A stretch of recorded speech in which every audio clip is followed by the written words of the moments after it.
शाहीन सय्यद या महिलेवर मी तुम्हाला सांगितलं की जैश ए मोहम्मदने एक जबाबदारी सोपवली होती की भारतामध्ये जैश ए मोहम्मदची महिला शाखा सुरू झाली पाहिजे. पोलिसांच्या तपासामध्ये या निदाचा आणि शाहीनचा काहीतरी संबंध आहे, यांच्यामध्ये संपर्क होता अशा प्रकारची माहिती समोर आलेली आहे. आणि याची खातरजमा करण्यासाठी आता नाशिकचे पोलीस प्रयत्न करत आहेत. त्याच्यासाठी NIA आणि ATS ची मदत मागण्यात आलेली आहे. PFI या संघटनेला केंद्र सरकारने दहशतवादी संघटना म्हणून जाहीर केलेलं आहे. Popular front of India.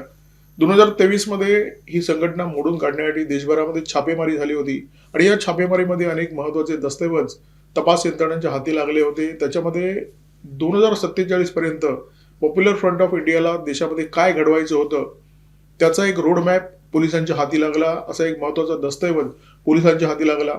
त्याच्यामध्ये अत्यंत स्पष्ट शब्दामध्ये असं सांगण्यात आलं होतं की भारतामध्ये 2047 पर्यंत शरिया लागू करायचा, इस्लामी राज्य आणायचं, हा त्यांचा एजेंडा आहे. ही बाब ठसठशीतपणे समोर आली.